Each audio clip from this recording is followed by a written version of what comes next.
배우고 스스로 찾아가는 배움으로 아이들은 세계를 넓혀갑니다. Our children are learning to build their own dreams. Education that is not about getting the highest score, but learning how to build your own life. Asking why rather than jumping to an answer. Learning through asking and searching. Broadening the children's world.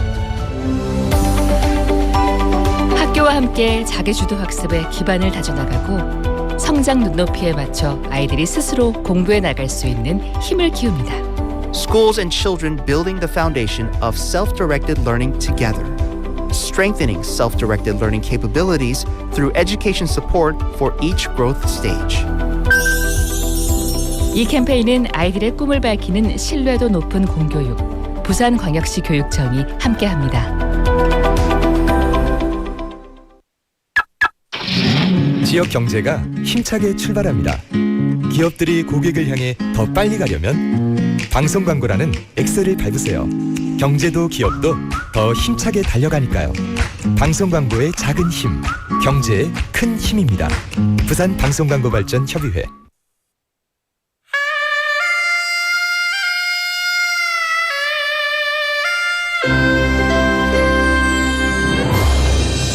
The time is now 7 o'clock.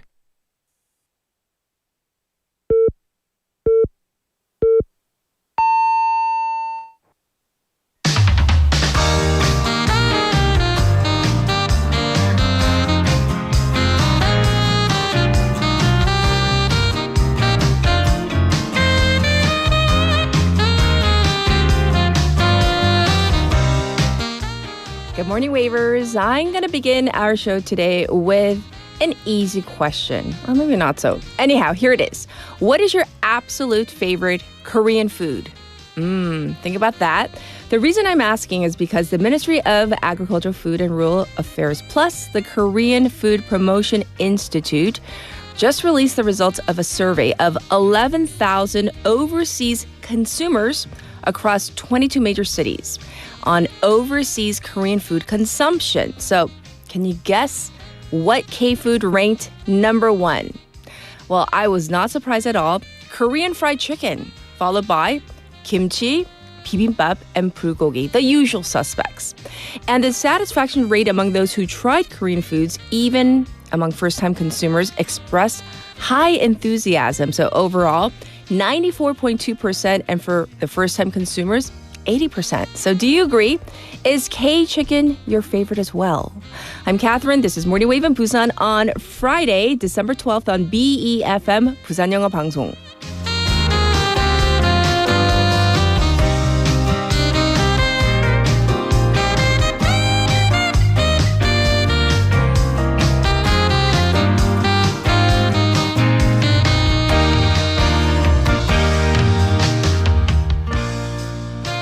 It's Friday. Yay! I am ecstatic. It's Friday. I know that, many of you probably had a long week as, we did here as well on our show. So good morning to all of you.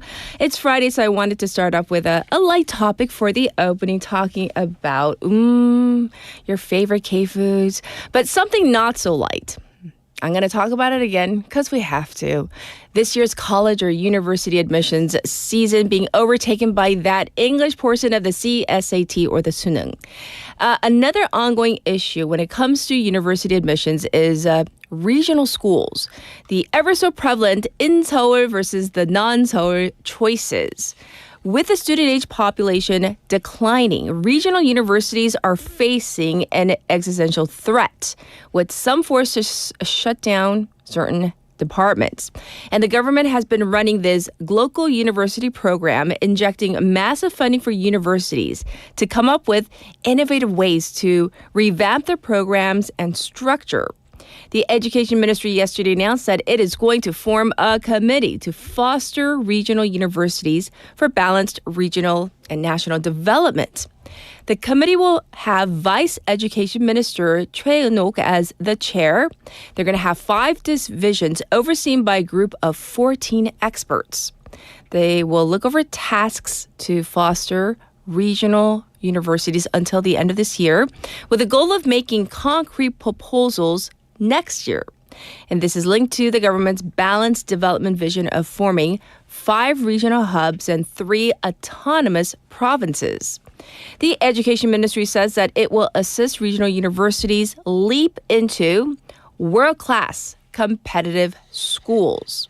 And to that end, the ministry is looking for universities to participate in this talent fostering boot camp for focused training across cutting-edge technologies. And selected schools receive an average of 1.4 billion won in funding. So we all know times are rapidly changing, both in terms of technological achievements and, the demographical changes as well. Regional universities are closely tied to the local economy and population. So these schools will need to transform, and they got to do it quickly in order to respond to all of these rapid changes here. So that's what's happening. Now it's time for our text topic. So are you ready? Okay, here we go. This is loosely tied in with a story later on. What is your favorite snack from back in the day? 자, 여러분 추억 속의 간식은? We started the opening with, K-food. Our text topic is about favorite snacks. So we're in that kind of mood today. It's Friday. 자, I'll go first because I can. Do you remember, and this is going to date me, but who cares? 혹시 이런 거 들어봤어요? Fruit roll-ups. Oh, what is that? You might be asking. It's kind of a very gelatin kind of 얇게 펼쳐져 있는데요. And they have it rolled up. And it's so fun, unfurling it, unfolding it. And then they have different fruit flavors.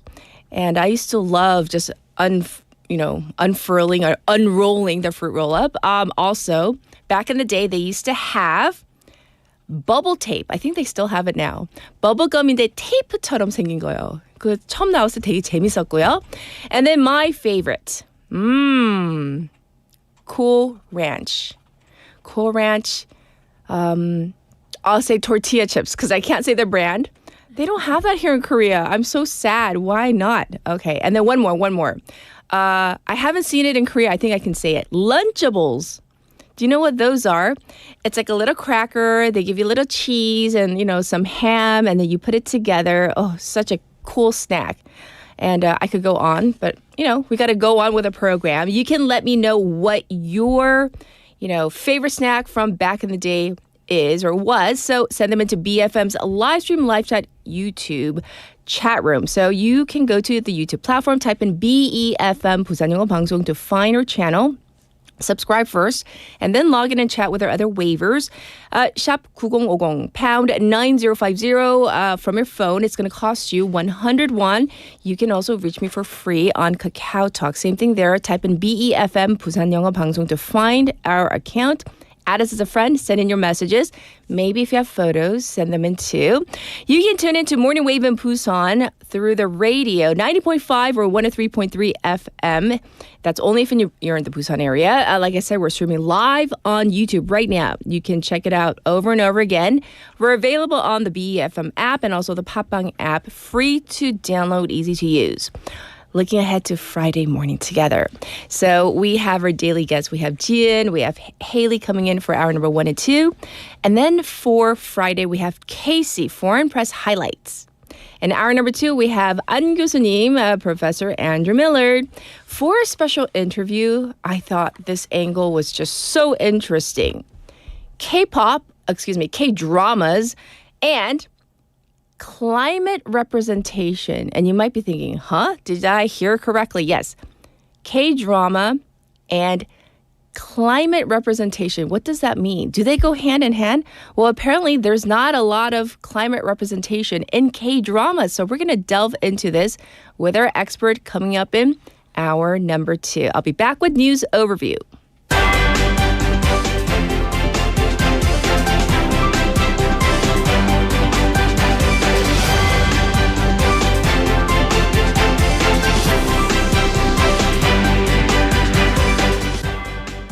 It's time for news overview.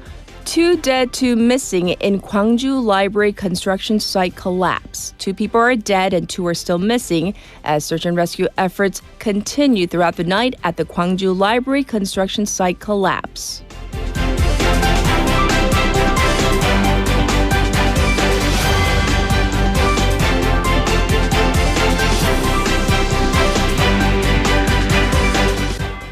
Seoul Metro Union reaches deal, withdraws strike. The Seoul Transit Corporation Labor Union, one of the 3 labor unions with Seoul Metro, announced that it has reached a deal with the management and has withdrawn its planned strike.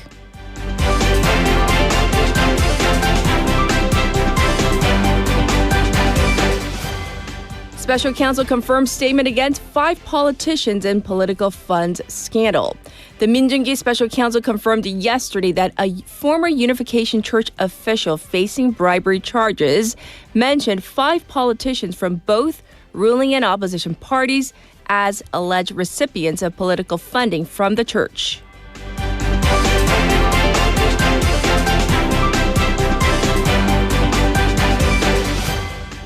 Parties enter 4-day filibuster battle. Parliamentary parties launched a 4-day filibuster as the extraordinary sessions of the National Assembly opened yesterday, with the opposition, People Power Party or PPP, moving to block the Democratic Party or DP's judicial reform initiative.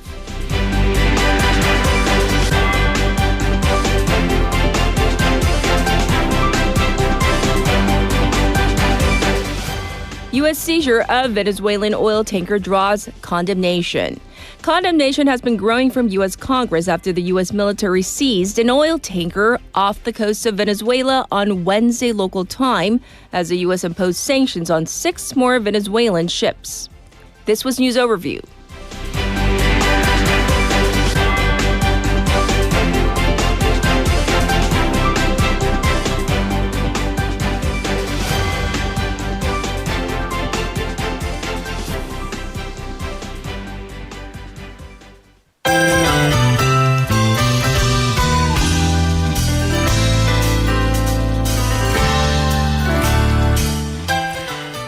It is time for Now in Busan. We have Jian in the studio. Let's say hi first. Happy Friday. Happy Friday. Yes. So before we jump in, I want to know what your favorite snack is from back in the day when you were younger.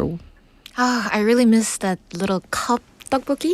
I used to have small tteokbokkis, but these days tteokbokkis are huge. And they're expensive. Yes. Yeah. Oh, cup tteokbokki. Oh, tteokbokki 다 좋은데. Yes. Do you have like a particular like type of tteokbokki without brand names? Like nowadays it's like roje tteokbokki. There's like so many different kinds. Or do you just like the traditional? Traditional, the original one, always. 밀떡, 쌀떡. Definitely miltteok. Oh, interesting. Okay. Well, thanks for sharing. We're going to jump into our local news. So Busan is launching a major plan to boost the original downtown area. So Jian, we need details here. The city announced yesterday on the 11th that it will implement a living zone plan to address urban decline in the central area of the city. This is the second customized plan following the Gangdong area in western Busan. Population outflow, rising vacant housing, and inadequate infrastructure have created significant disparities in the central area compared with other parts of the city. The plan aims to improve living conditions by developing strategies tailored to the needs of local residents. I see. So what's the next step in this plan and what specific measures are included? The city has been actively listening to the real residents' voice, and based on that suggestions, the city plans to develop a 15-minute urbanization strategy and a living social infrastructure plan. The city began preparing the plan last month with a feasibility study, and this month, detailed surveys and analysis at the living zone level have started to develop strategies suited to the downtown area. The plan includes expanding infrastructure in highland areas and improving residential environments as height restrictions are eased. Key efforts will focus on redevelopment of the North Port and relocation of railway facilities. The city will also leverage coastal coastal resources and marine cultural assets to promote new industries. I see. So that is the plan to kind of boost the original downtown area. Let's move on and talk about the Kimhae International Airport, which has been dealing with heavy congestion for months on end. So what's the latest move to ease this pressure? Kimhae International Airport will begin early operations of its long-delayed second international departure hall at 5:40 today on December 12th. The facility, completed in October and briefly used during the APEC summit, stayed closed afterward due to insufficient customs, immigration, and quarantine staffing. Passenger demand surged sharply this winter, and early morning congestion worsened as all travelers funneled through a single entrance. Yes. Screening times also typically increase in colder months, making the bottleneck more severe. That's right. So how will the airport actually roll out the new hall? And are there going to be changes that passengers will notice right away? To ease the pressure, the second departure hall will operate during the peak congestion window until 10 a.m., with plans to extend hours gradually. Located in the airport's expanded D zone, it will be staffed with 12 security officers, 3 immigration officers, and 1 customs officer. The space includes 2 security lanes, 1 custom booth, and both manned and unmanned immigration checkpoints. Right. Due to limited staffing, Arrival Hall A will temporarily close during these operating hours. Still, airport officials expect congestions to ease significantly, as Kimhae will, for the first time, have 2 separate departure screening routes. Ah, yes, indeed. Thanks for giving us the latest on Kimhae International Airport. Next up, concerns have been growing about the hygiene of delivery boxes attached to motorcycles. So I hear that Saha District, they're doing something about it. So tell us about it. Yes, Saha District Council has formally requested the district office to introduce a clean delivery container certification system following repeated complaints that the inside of motorcycle delivery boxes are often found in unsanitary conditions. Since these containers directly store food during transport, poor hygiene could pose a real public health concern. Ah, that's true. So what steps is the district actually considering? And, what makes enforcement difficult as well? The district has already sent an official inquiry to the Ministry of Food and Drug Safety, asking whether a local government is legally allowed to inspect delivery boxes. And they're also reviewing alternatives such as signing MOUs, Memorandum of Understanding, with local platforms, offering hygiene training programs, or encouraging voluntary certification. But the challenge is structural. Right. Most riders are independent contractors, not employees, which limits the district's authority to enforce mandatory inspections. Saha District is mapping local delivery companies and riders to guide and improve hygiene practice legally. I see. Maybe that's an issue that we really didn't think about, but it's an important one because it's hygiene. All right, next up, there are some drivers repeatedly skipping toll payments. Wow. So what action is the city taking? Busan Facilities Corporation, Busan시설공단, is preparing legal action against the 50 most frequent offenders who have intentionally avoided paying the Gwangan Bridge tolls. These drivers will receive certified notices this month, and if they fail to pay by the deadline, the corporation plans to refer their cases for a formal investigation. Okay, so I'm very curious. How much and how strict is the timeline on this? The scale of unpaid tolls is substantial. The top 50 defaulters collectively owe 107 million won, accumulated across more than 15,700 violations. One driver alone evaded payment 519 times, totaling 4.77 million won in unpaid tolls. The corporation says this level of repeated avoidance has now reached a point where administrative warnings are no longer effective. Right. Last year, for the first time since Gwangan Bridge opened, the corporation filed charges against 33 habitual toll evaders and collected over 31 million won. Those offenders received summary judgments or suspended indictments, setting a precedent for stronger enforcement. Ah, yes. So for those of you who may, once in a while you might forget, but I mean, we're talking about like the repeat offenders. habitual offenders. All right, going on to our final topic, Busan Port has introduced a brand new guide ship, and this time it's fully electric. So tell us about this and what's so special about it.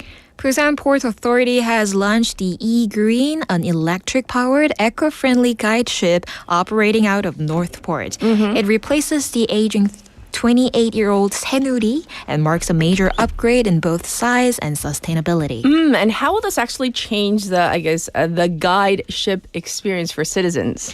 Because it runs entirely on battery power, the ship is almost silent, vibration-free, and also emits no exhaust, offering a cleaner and quieter way to tour the port. For nearly 20 years, Busan's guide boat have helped over 200,000 visitors learn how one of the world's busiest ports works, and the new vessel is expected to enhance that experience.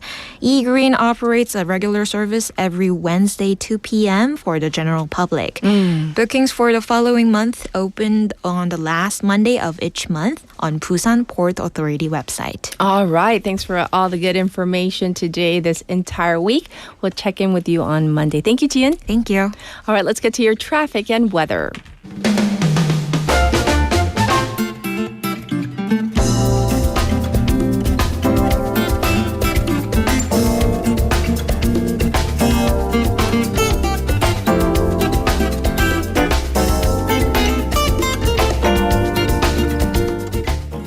It's time for your traffic report. First up, let's talk about the Dongso overpass. It is congested from Hwangyang Ramp to the old Kaegum Tollgate. It's backed up on Gwanmun-daero from Pangnam Tunnel to Baekyang Tunnel. Also congested on Chungjang-daero from pier number 5 to pier number 3. It's also slow on Luno-Samsung-daero from Myeongji Underpass to Shinho Bridge. And it is currently 5 degrees Celsius under cloudy skies with a daytime high to go up to 10 degrees. Chances of light rain later this morning. Rain or snow is forecast for Gangwon, Gyeongbuk, and Ulsan. Looking at the weather for the weekend, cloudy with a chance of rain on Saturday tomorrow. So we're looking at a low of 2, a high of 9, and then on Sunday it's going to get even colder with the morning low dropping to 0 with a high of 10 under clear skies. This was your traffic and weather.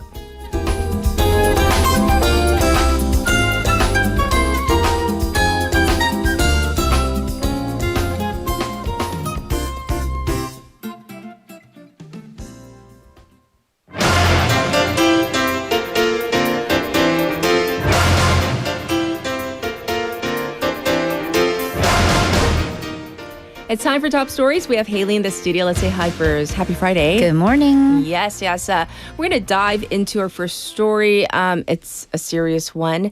We're talking about that fatal accident at a construction site in Gwangju. So let's delve into the story. Right. So as you said, 2 people are dead and 2 are still missing after a steel structure collapsed at this library construction site in Gwangju yesterday. Yes. So from the beginning, the fire department received a report about the accident at 1:58 p.m.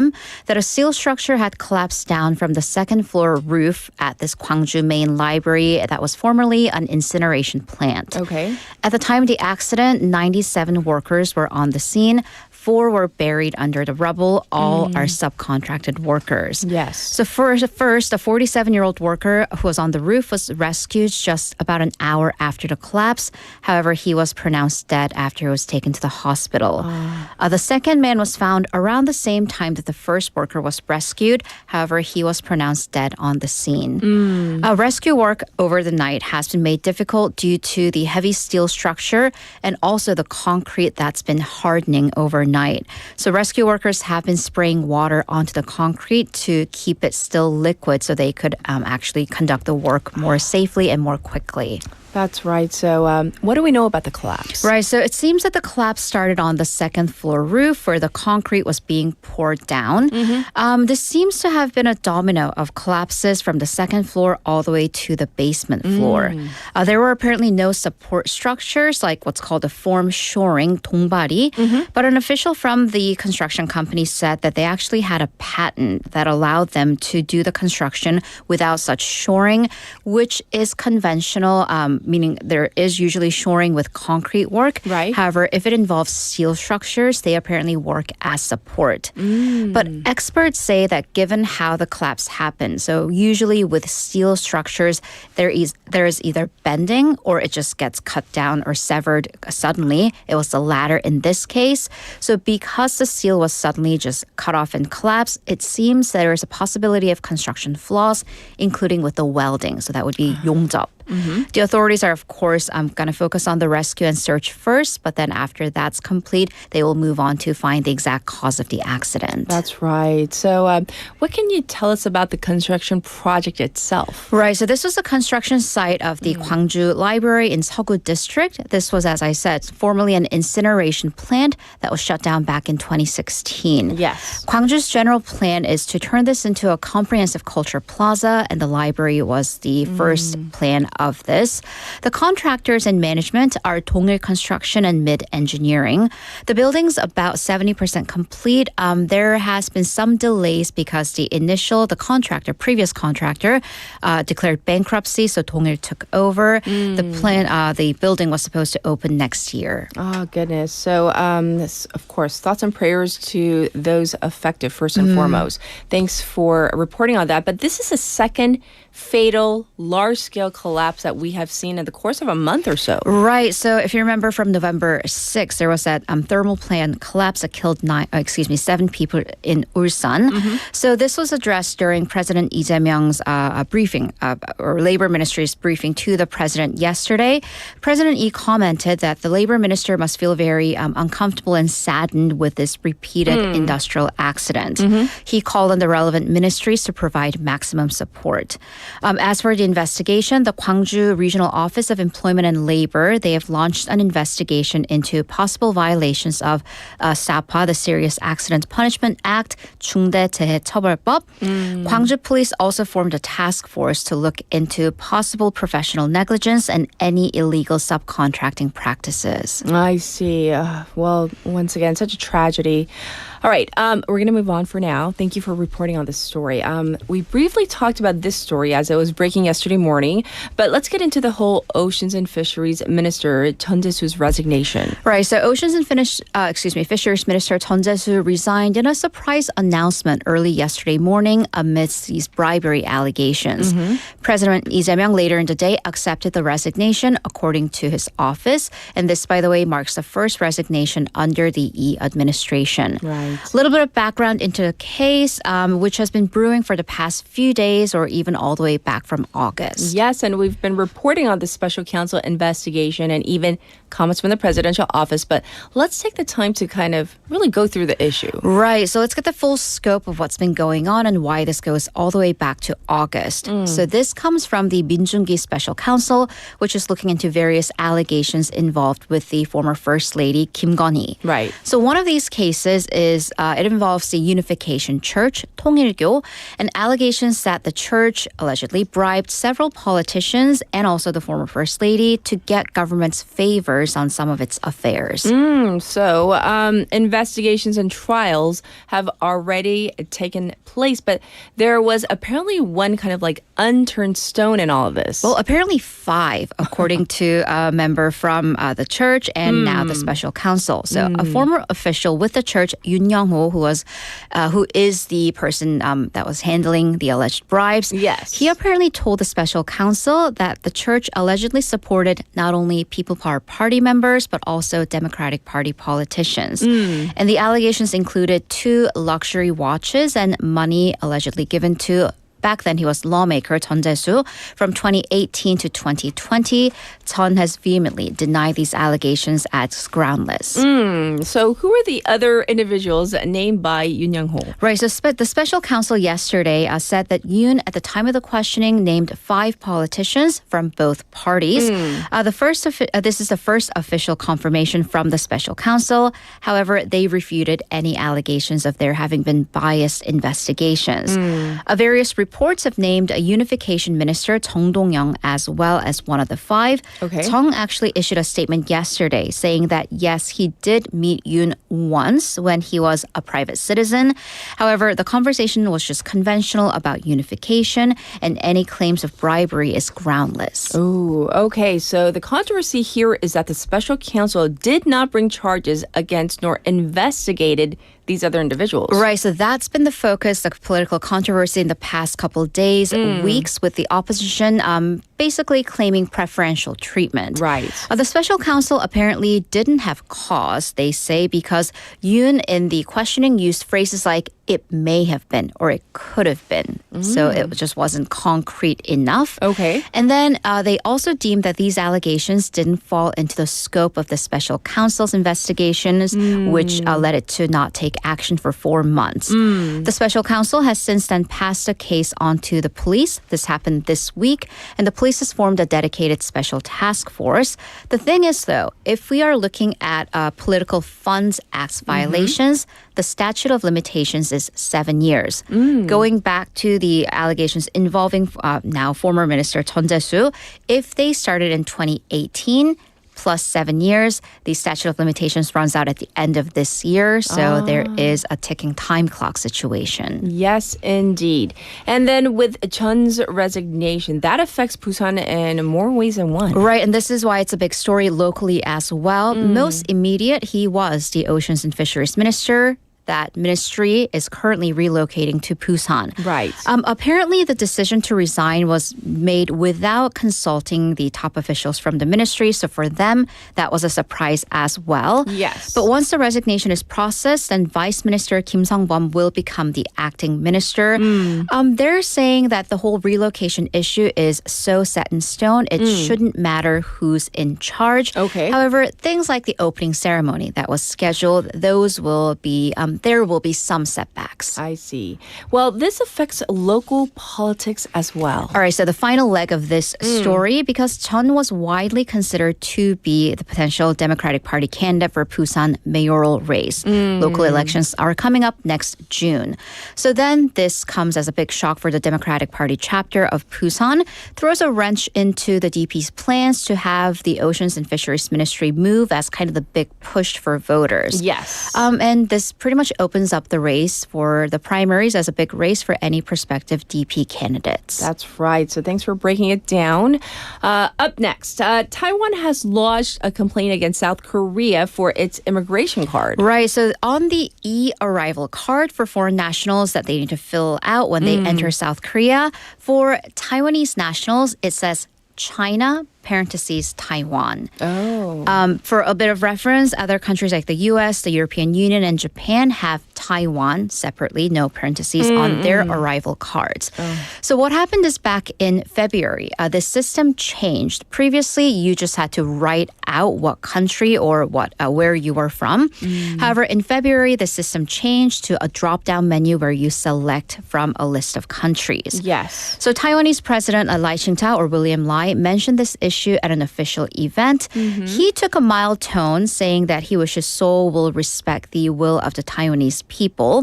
However, the Taiwanese Foreign Ministry took a more stern position, saying that it may even review the entire relationship with the South Korean government unless the issue is rectified. Okay. And then earlier this month, it lodged an official complaint, even bringing up trade relations. Ooh, so what has South Korea's response been? A lack of response has been its response because experts say that this could be Taiwan actually trying to gauge Seoul's position in the ongoing geopolitical situation with Japan and China, or China and Japan, with the new president Lee Jae-myung in office. Okay. So that it's apparently important for South Korea to not get too involved in this debate. Yes, okay. Well, for our final story, the U.S. is increasingly strengthening its travel requirements, including social media information from tourists. Right. So for visa applicants, we've already reported that you may be required to provide social media accounts or social media information. Yes. And now this applies to ESTA or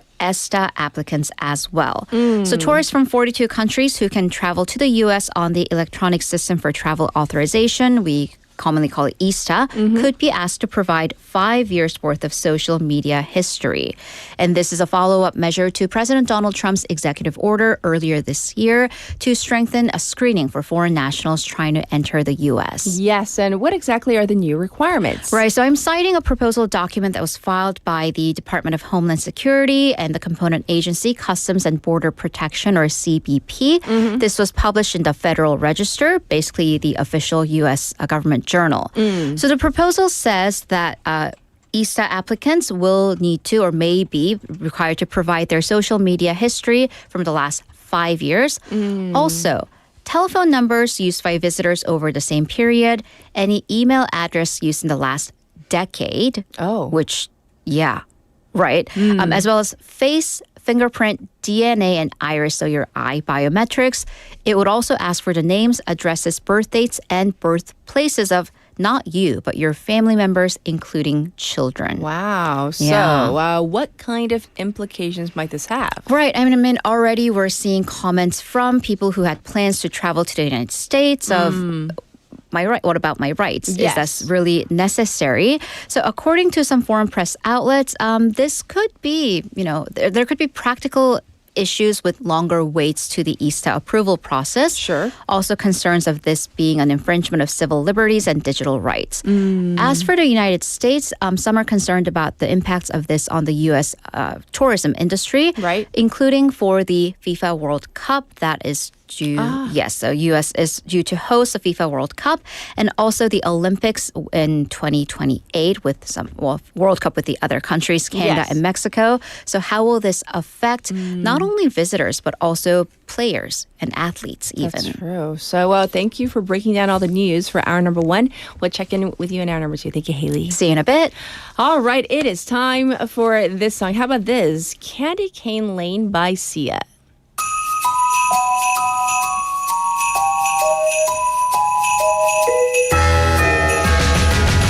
Take a trip down Candy Cane Lane with me.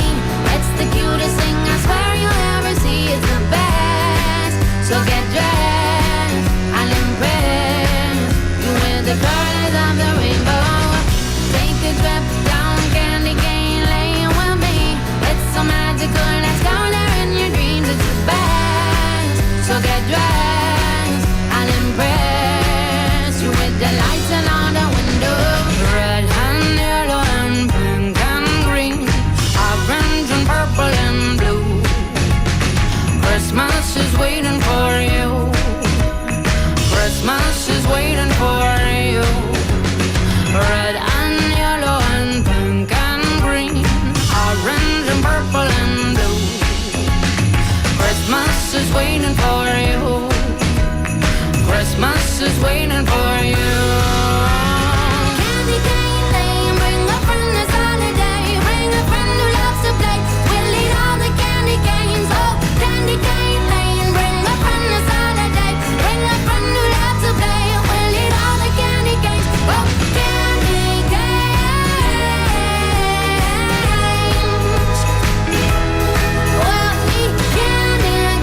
It's time for Foreign Press Highlights with Casey in the studio. Oh, we kind of matched today again. Do we? The shirt. Style-wise? Style-wise, not the Yeah, color. like your color, you're rocking it. I like that. I don't know. What color is that? It's like a cherry pink fuchsia, but somebody called me 채부람. 선생님, which, you know, he is an amazing actor, but 마이클님, 채부람. Okay. All right. All right. Cool. Text topic time. Yes. Favorite snack from back in the day? Without giving brand names, I know it can be tricky, but I think the one you're talking about, they don't have it in Korea, so. Well, just to be safe, you might ask yourself, what is it? Yeah. Cheese. It. Okay, we said it separately. Yes. I remember that snack. And you might actually eat it and be like, "Are you sure it's cheese? I don't know." But it's like a small like mini saltine cracker shape, and It's like so salty though. it's like the orange of like It's spray so tan, artificially spray tan yeah. orange. You know what I'm saying? Yeah. Yes. So artificially orange. Do Yeah. you remember? Well, I think they still have this, like the gold space fish. Oh, that was probably my number 2. Okay. And I And think one those more. are kind of like cheese-esque as well. Like you can tell Yeah. like somebody likes the fake cheese. How about one more? The twing, and then Oh, with the cream 열쇠? inside? Yeah. Yeah.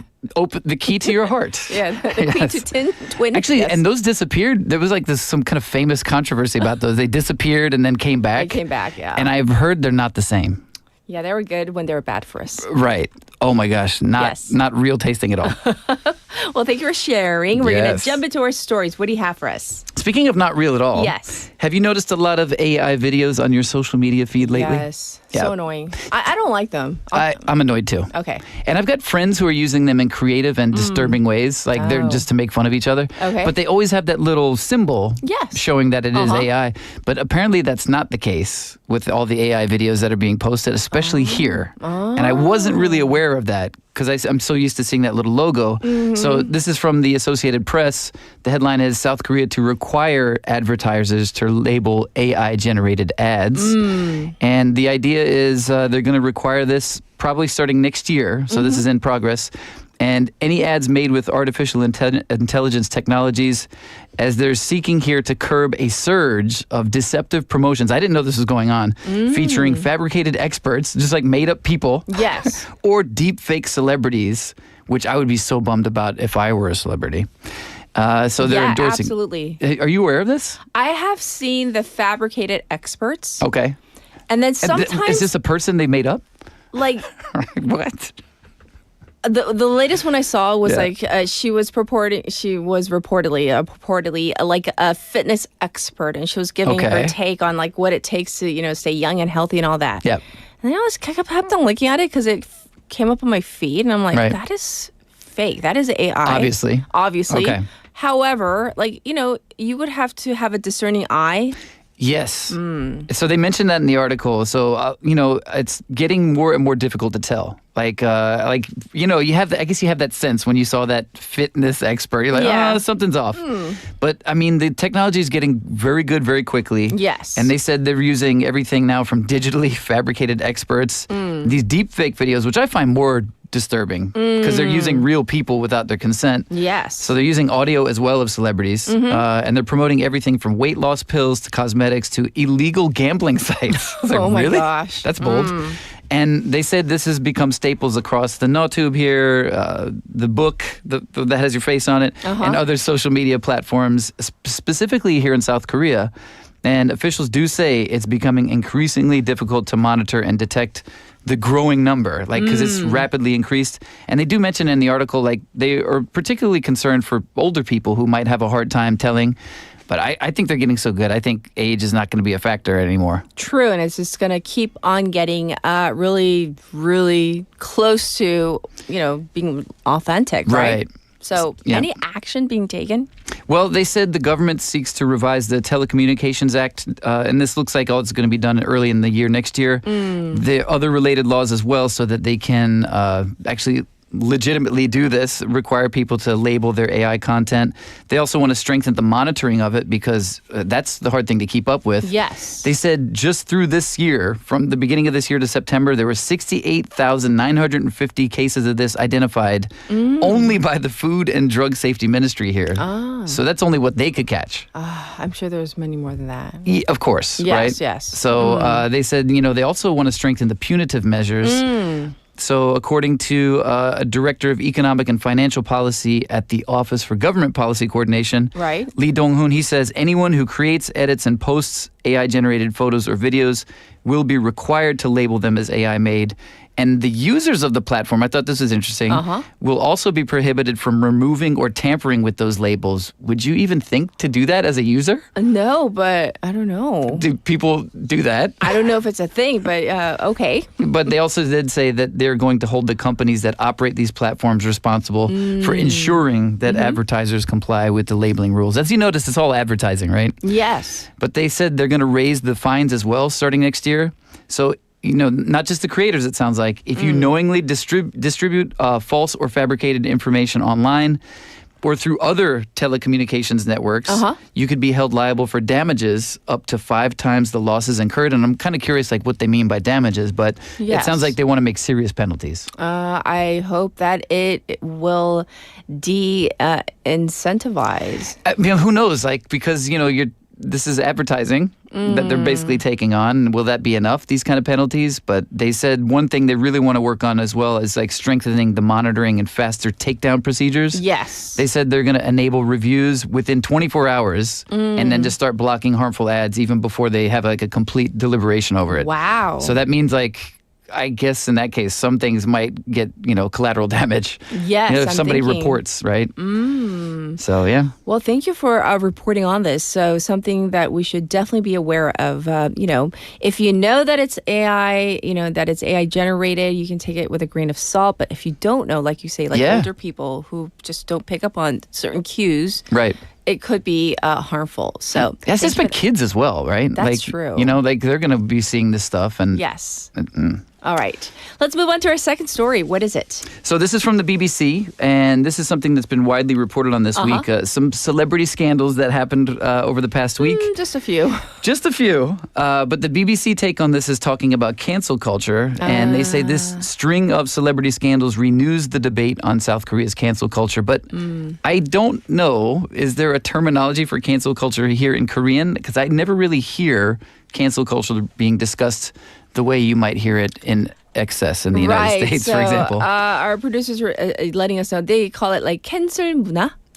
So It's literally a little translation. Right. I think people, maybe younger people, they just say they might know it just as cancel culture. okay. So It's something I don't hear really discussed here a lot. But Right. the reason it did come up specifically in this BBC article is because of suddenly 3 celebrities basically being canceled and for separate scandals. It wasn't, Yes. and I'm sure you've covered this already, but basically, so 2 comedians, 1 actor, they basically had some things, some of them perhaps not in the recent past, kind of back in history, some things more recent, but the result is all the same. Yes. They've all been quote unquote canceled. And of course, for how long this remains to be seen, but they've all basically disappeared from the public eye in a very quick amount of time. So on Monday, one of the comedians concerned, Park Na-rae, announced on social media she'd halt all broadcasting activities until things were quote unquote clearly resolved. Right. She's talking with the parties involved, with former managers and whatnot. And she says, as a comedian whose job is to bring laughter and joy, I cannot continue to be a burden to my programs and colleagues. Then another comedian, Cho Se-ho. 조세호. Yeah, right. So he was, by Tuesday, his agency confirmed that he was going to be removed from 2 shows that he hosted. A lot of social media pressure calling for his removal. Yeah. And he said that he decided to step down from the shows because he did not want to, quote unquote, burden the programs and their production teams. And the third one they mentioned was actor Cho Jin-woong, who said he would just quit acting over the weekend. Right. So, okay. What I thought about this, and I think the reason the BBC is talking about this is there seems to be some self-canceling involved in what people are saying, how they're dealing with this scandal in their life. Sure. They're talking about they are a burden, just quitting his complete profession. I don't think that's the usual response when we see people who are canceled in like a lot of Western media. Kevin Spacey came to mind, for example. Yeah. For the cancel culture in, I guess, like, Western countries, it might be more of a, like, the people are canceling. Right. Like, they're like, oh, like, get off the stage, or we're not going to watch your film. Right. Right. And in Korea, more of a 퇴출 is, it could be self-induced, meaning they feel like, oh, I don't want to be a burden. Yeah. Or like, let me reflect on myself. That's like the common kind of apology, right? Right. Let me take time to reflect on my past actions. Right. And then, sometimes they do make a comeback and sometimes they don't. Sure. They basically disappear, right? So, which is the same thing with a lot of famous names from the U.S. or Europe that have been kind of canceled very publicly, but they don't ever seem to take this kind of tack that they're feeling any kind of burden on anybody, and instead kind of there's always some, okay, yes, I'm sorry, but you can tell. Or sometimes they don't even sometimes apologize. They don't. Kevin Spacey is an example. He's clearly looking for work. I just saw him recently interviewed. He's like, yeah, I'm waiting for my chance to come back. Yeah, and people are like, we're not ready for that. because he was my favorite actor. So, but I can't support, or condone, what he allegedly did, or in some cases, I guess he did. So, right. Yeah. But that's what they say in this article. So basically, they said, actually, in a way, this is actually being debated online here in Korea now as well, whether cancer culture is becoming too much. So just talking about Cho Jin-ung, for example, some people mentioned on social media that, for example, why does Cho Jin-ung need to retire? Why should a flawed past remain the standard by which a person is judged decades later? And then there's pushback the other way saying, well, perhaps somebody who sees him on screen could be re-traumatized, past victims of his, for example. Yes.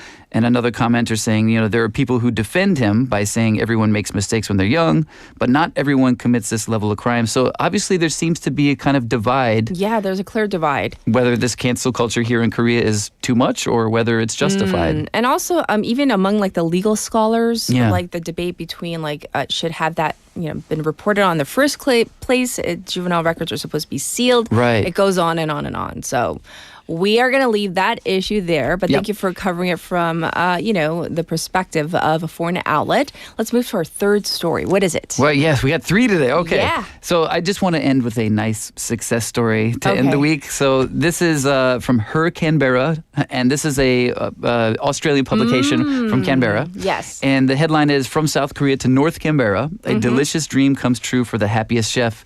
It's a feel-good story, and it didn't actually necessarily start that way. So they featured Dean Han in the article. He's the chef they're talking about. They say he was a bright student with loving parents who pushed their son to do his best. He found himself, he says, corralled into university to study primary education. He said his mom wanted him to be like a doctor or pharmacist at first, and he ended up in teaching school, and he said she was happy. I was not. He was like, I could totally relate to this. He said, I was scared of not being able to control the kids, felt the pressure to set a good example for them. And he said, you know what? I really wanted to be in the kitchen. I felt I was living a lie.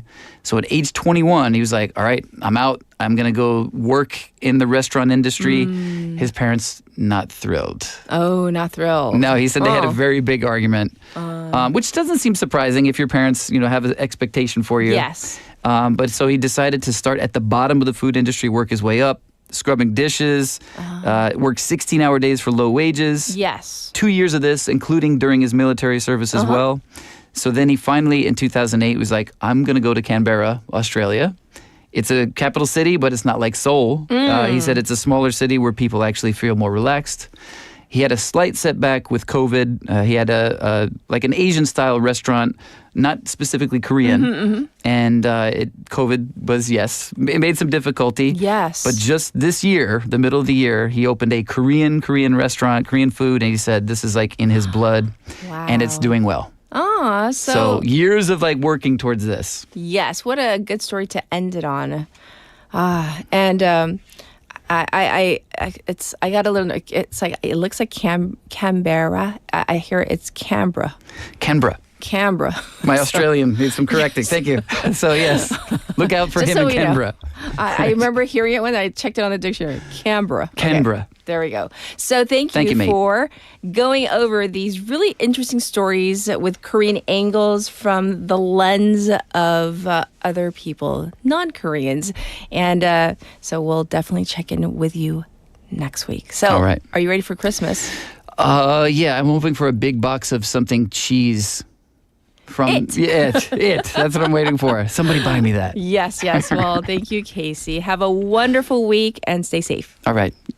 Everybody, this was Casey with Foreign Press Highlights. Coming up in hour number 2, remember our special interview is going to focus on something we've never covered before, K-dramas and how climate is represented or maybe not represented in the K-dramas. That's coming up in hour number 2. Here is our final song for hour number 1.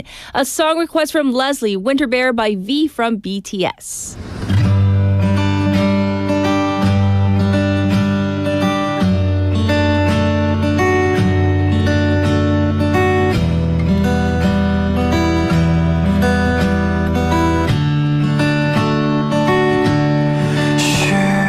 Looks like a polar parrot.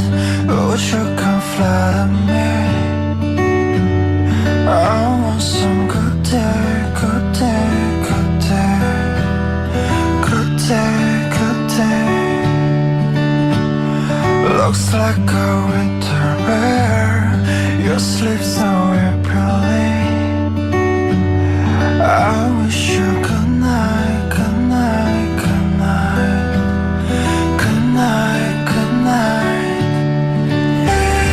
Imagine your face, say hello to me. Then all the bad days, they're nothing to me with you.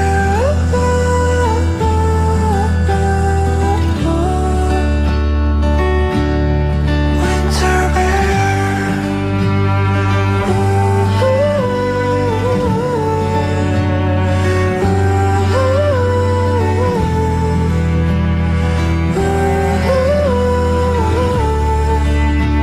Sleep like a winter bear.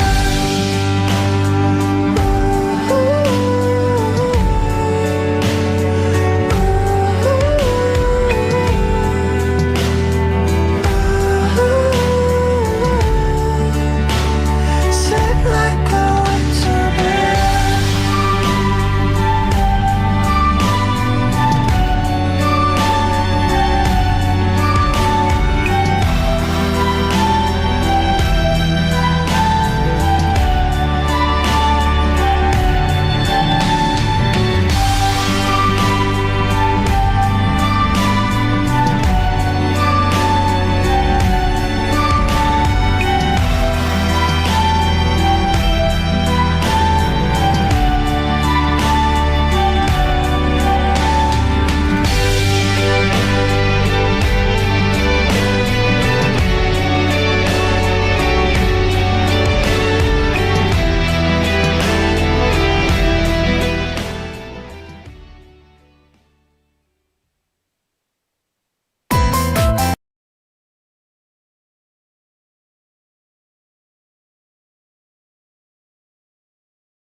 모두에게 위험합니다.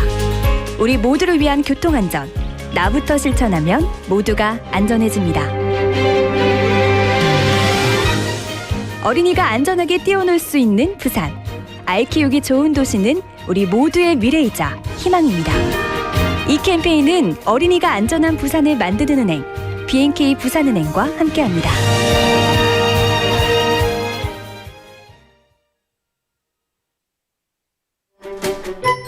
좋아하는 일을 하며 자신만의 길을 걷는다면 얼마나 행복할까요? 빠르게 변하는 세상 속에서 교육은 내일을 향한 가장 가까운 첫걸음입니다. 한 걸음 먼저, 꿈은 더 크게. 지금 부산의 38개 직업계 고등학교에서는 배움을 넘어 꿈을 현실로 만들기 위한 학생들의 도전이 이어지고 있습니다. 내일의 나를 준비하고 있는 학생들의 힘찬 미래를 응원합니다. 이 캠페인은 다 함께 미래로 앞서가는 부산교육, 부산광역시 교육청이 함께합니다.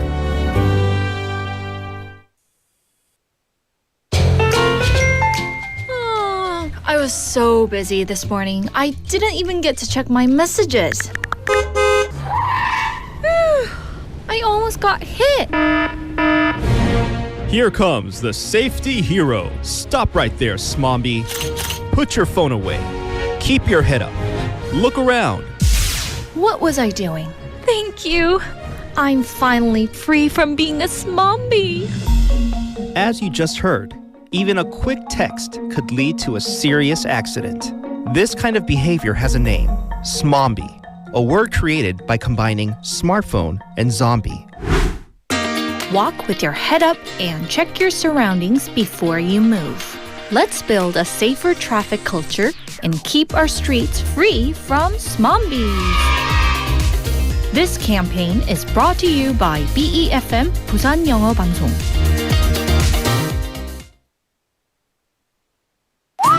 김밥가게 박 사장님도, 문구점 김 사장님도, 우리 부산의 경제를 움직이는 사람들. 우리 동네 작은 가게로 향하는 발걸음이 우리 부산의 경제를 키워가는 한 걸음입니다. 부산 방송광고 발전 협의회.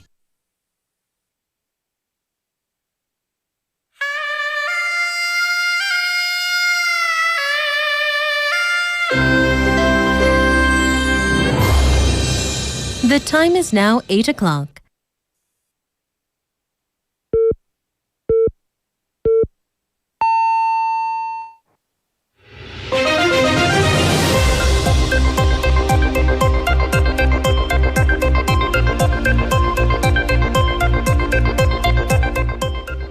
It is now 8 o'clock. This is Spotlight News.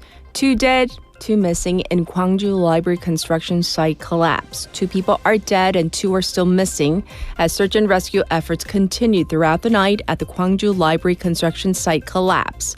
Fire authorities rescued 2 workers yesterday who were both pronounced dead. The authorities are working on identifying the victims. A steel structure on the roof of the library building under construction collapsed at 1:58 p.m. yesterday, leading to 4 workers getting trapped. All 4 have been identified as subcontracted technicians.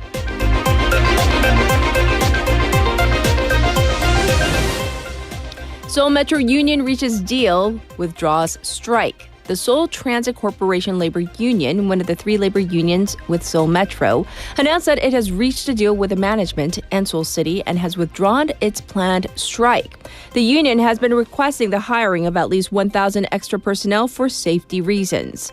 The deal reached last minute includes hiring of 820 new employees with a 3% wage increase.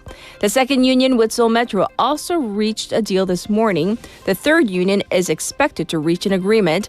All subways are running normally.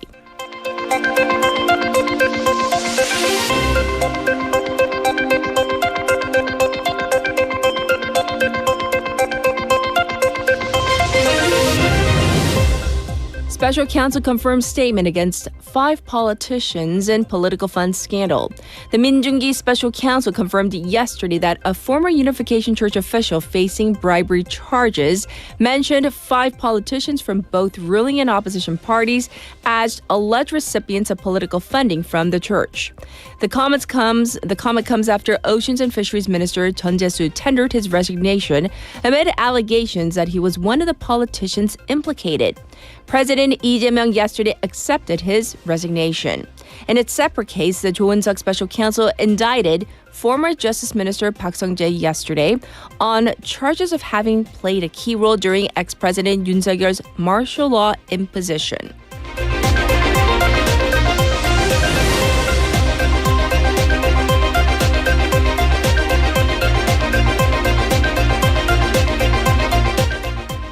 Parties enter a 4-day filibuster battle. Parliamentary parties launched a 4-day filibuster as the extraordinary sessions of the National Assembly opened yesterday, with the opposition People Power Party, or PPP, moving to block the Democratic Party, or the DP's Judicial Reform Initiative. The PPP filibustered nearly all bills on the floor, beginning with a criminal procedure revision that would expand public access to lower court rulings. The DP plans to repeat the cycle of bill introduction and filibuster termination, which requires a 3/5 majority vote, aiming to pass revisions to the Criminal Procedure Act, the Banking Act, and the Police Duties Execution Act.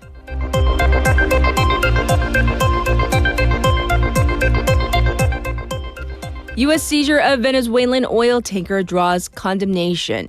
Condemnation has been growing from U.S. Congress after the U.S. military seized an oil tanker off the coast of Venezuela on Wednesday local time, as the U.S. imposed sanctions on 6 more Venezuelan ships.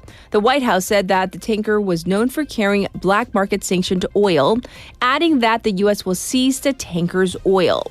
This is the latest move by the Trump administration in its ongoing pressure campaign against the government of President Nicolas Maduro, which has accused the U.S. of international piracy.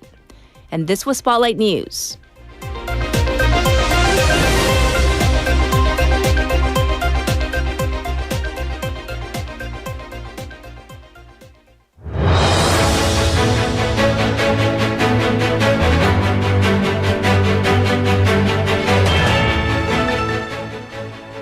This is your special interview. You know, movies and dramas shape how we understand the world by reflecting the reality we live in.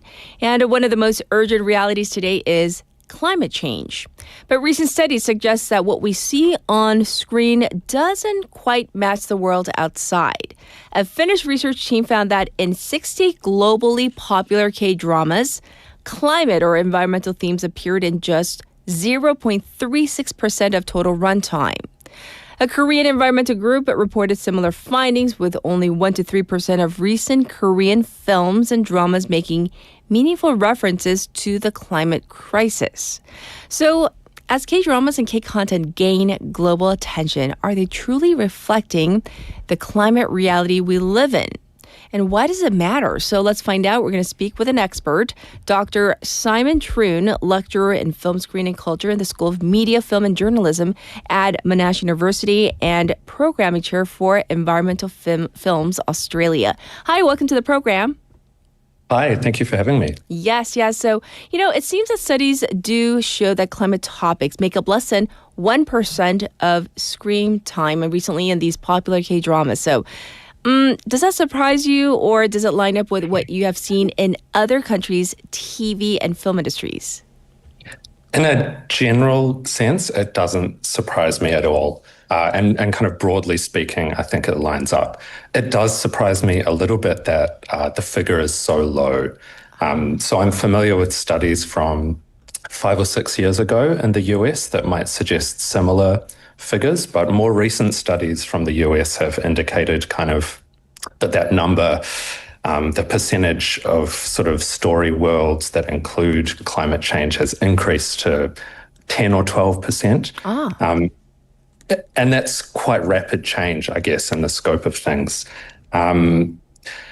There's also, I think, a bit of nuance in how we can track mention of climate change. So a film might not necessarily refer to climate change explicitly, but might include kind of themes or reference to things like extreme weather or heat waves. And so these sorts of things might be considered climate themes in some regards. I see. Thanks for explaining.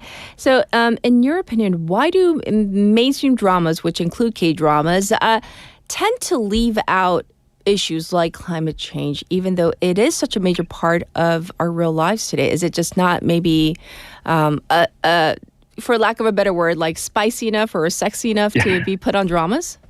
Yeah. Yes. I think in some ways that might be one of the main reasons. And I think there are multiple reasons, but you're onto it.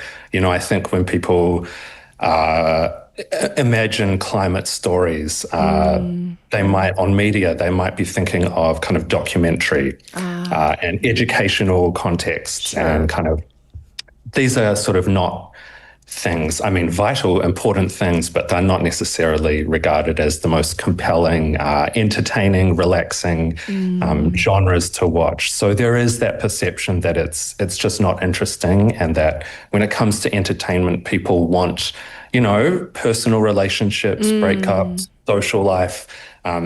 So it's just too boring and too depressing. I think there's also a perception sometimes that climate change might be too political for entertainment genres, particularly in, you know, more kind of partisan political environments. So there is that concern as well. I see. And in terms of when writers or producers are trying to maybe bring up climate issues into, you know, weave them into a show, do you think that there are obstacles, maybe creative or industry pressures that make it harder than we might expect? Yes, yeah, absolutely. And I can speak from my work in an Australian context, which, you know, there are no studies like this one on an Australian context, but anecdotally watching films and TV in Australia, climate is very, very rarely mentioned in our media, despite the fact that so often our films and television are set in kind of natural environments and landscapes. But the pressures, you know, creatively and within industry can be very intense. And we have to be mindful that securing funding to make films and TV can be very difficult. Creative tensions in writing rooms play out. Writers and producers are often beholden to sort of, you know, hierarchies of decision-making above them. So there is that as well. And I think there's also a bit of a perception that climate stories, from a creative standpoint, are the territory of more niche genres, so like science fiction or speculative fiction. And so in a creative sense, there might be an idea that they don't belong in genres that represent kind of everyday life. Yes. Well, you've written extensively about how films portray disaster and environmental crises. So how does the absence of climate themes in everyday dramas shape the public's perception of, you know, what many experts are calling a climate emergency? Yes. I think this absence likely contributes to a sense that climate change and climate crisis is something that is happening, you know, either far away in other parts of the world, that it doesn't kind of affect me and my comfortable everyday life, or in a similar way that it's still kind of very far in the future, that it's not happening yet, and that it might be okay. So in a sense, I think this absence is kind of irresponsible. I do think, like I said a moment ago, that there is a little bit of a grey area, and that while a film might not, or a TV series might not be about climate change, it might still reflect climate anxieties and the way it deals with nature. So often we see stories about nature being sort of out of control. And to me, that is still very much a climate-related theme. But yeah, I think the absence is frustrating and a little bit irresponsible. Yes. And so when climate themes do show up on the screen, what kind of stories or moments tend to kind of really connect with audiences? Do you have any research? Can you share with us? It's hard to say in a universal way. You know, what works for one audience kind of demographic might not work for another. That could be, you know, people in the city might not respond to climate stories similarly to people who live in more remote areas and deal with nature in different ways. But in my work, and particularly in my programming work, I've learned that audiences who are already thoughtful about climate and the environment are especially interested in stories that we might describe with the idea of climate resilience. So not necessarily just stories about kind of solutions to climate change, but hopeful stories that still kind of let us know that there is a challenge happening, but that we have ways to respond to it, and that we're sort of equipped to grapple with these things in our everyday life. Yes. So kind of grounded emotional stories, I think people respond really well to those. I see. Thanks for answering that question. That takes us to our final question for you today. Looking ahead, where do you think creators, especially in popular formats like K-dramas, but just generally speaking, could naturally bring in more climate reality into their stories without losing the entertainment factor? Yeah, this is a great question, and it's a real challenge for writers and producers, I think. I'd love to see more kind of incidental reference to climate realities. So this could be something like if someone's late for a meeting or late to a date, maybe there were traffic delays because of extreme heat. So climate realities can be woven into stories about everyday life without necessarily overshadowing all those other things that people want to watch. Yes. Well, hopefully we'll see more of that so that we become more cognizant of the climate realities. Thank you so much for joining us today, Dr. Troon. We wish you the best. Thank you. Thank you. Once again, this was our special interview. Something we may have not really thought about consciously, the whole K-drama or any kind of drama with climate representation, the climate realities. And, we talk about it, it's great in theory, but what about actually seeing it on the screens? Anyhow, food for thought. I'll be back with your traffic and weather. Good morning. Good morning. Good morning입니다. Good morning. 좋은 아침입니다. Morning wave in Busan. Morning wave in Busan. Morning wave in Busan. Major news, local buzz, and expert takes. It's all here on Morning Wave in Busan. Brighten up your morning commute with Morning Wave in Busan. Morning wave in Busan.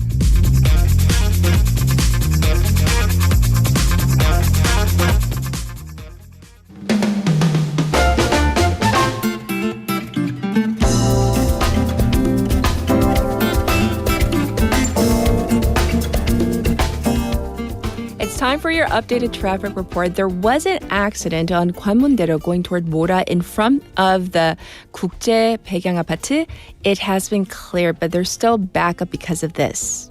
There's a cargo truck broken down on the Namhae Expressway Lane 2 going toward Kimhae by Karak Ramp. Also congested on 중렬대로 from Minam to Naesong intersection, and it's backed up on Gaya대로 from Kaegum to Jure intersection.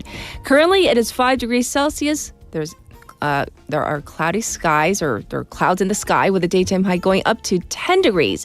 There's a chance of light rain later this morning, rain or snow forecast for Gangwon, Gyeongbuk, and Ulsan. Looking ahead to tomorrow, there's a chance of rain. The low 2 degrees, a high of 9 degrees. It's going to get colder on Sunday with the morning low dropping to 0 here in Busan with a high of 10. However, clear skies. This was your traffic and weather.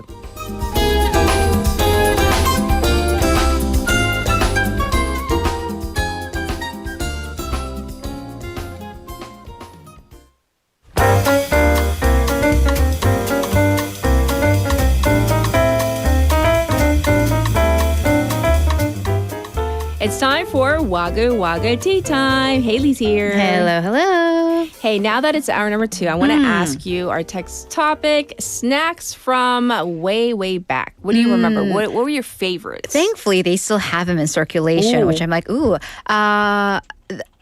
새콤하고 달콤한 젤리. So it's tart and sweet. It literally is 새콤. And then the sweet. Yeah, it's called that. And then it was kind of, parents hate it because this is like your one-way ticket to the dentist. Because like your tooth fillings will come out with the jelly. Yeah, that. And then 풀빵? It's kind of like 붕어빵, but it's shaped like 국화빵, like flowers. It's essentially it's pastry with beans filled in it. I haven't seen them in a while. But yeah, a winter treat. Oh, yes. Now that we are very hungry, we're going to jump into our first story. Franchise cafes in South Korea have been getting creative to set themselves apart in a very competitive market. And this is very much directly tied in with our text topic. The latest trend is this ramen 땅 snack.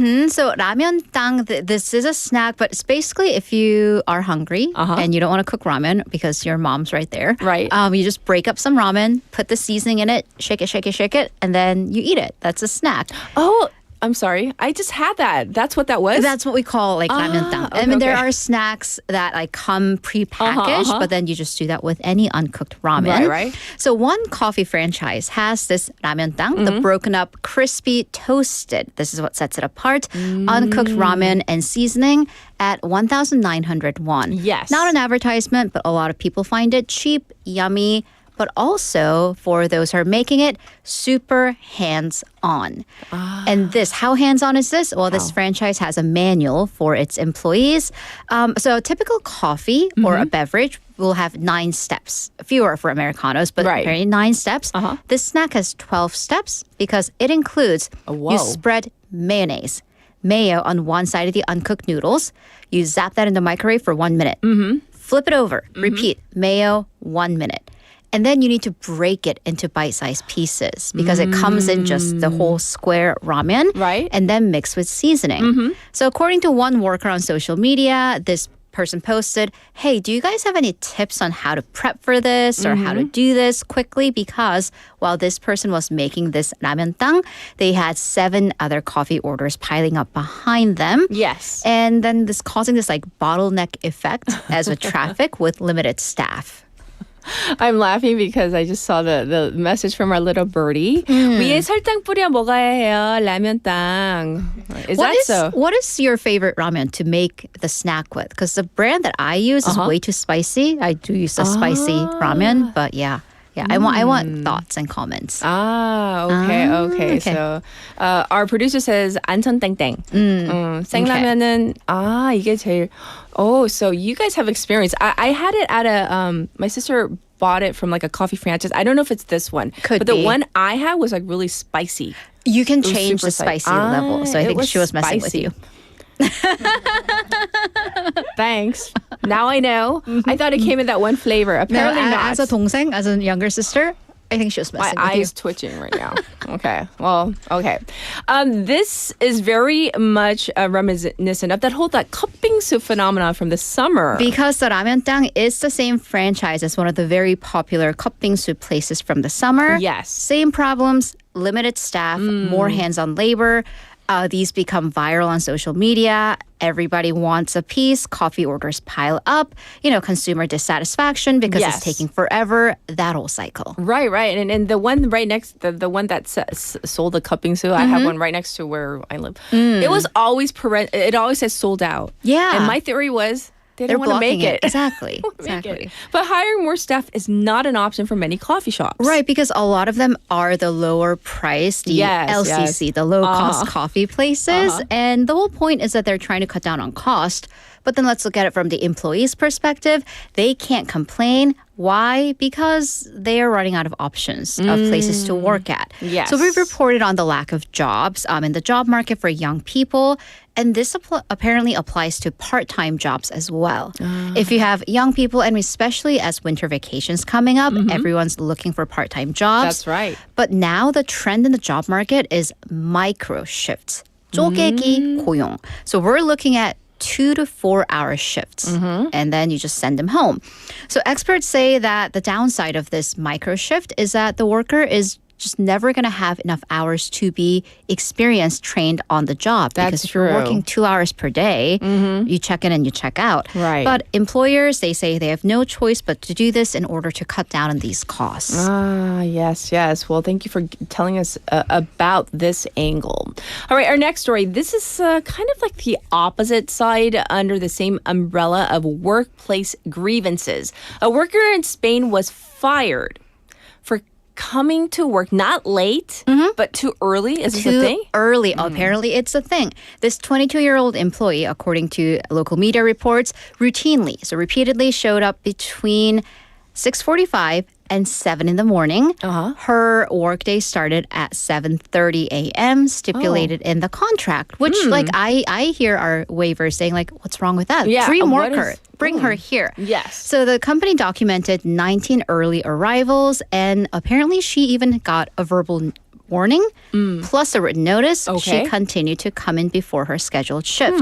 This led to the company firing her, letting her go.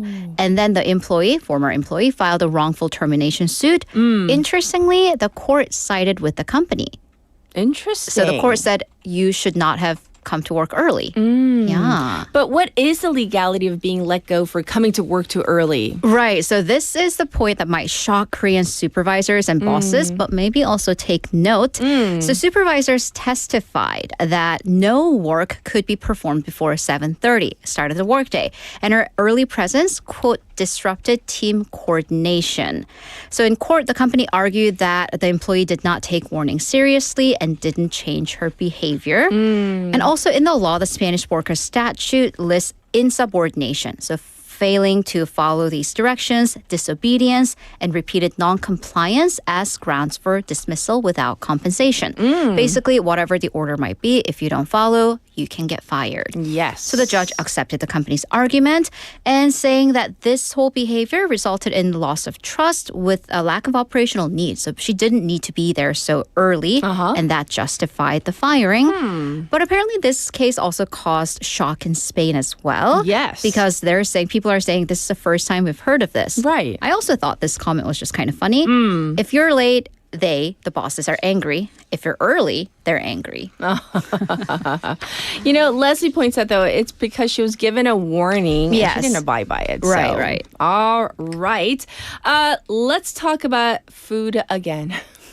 Sorry. It's Friday. Seasonal fish.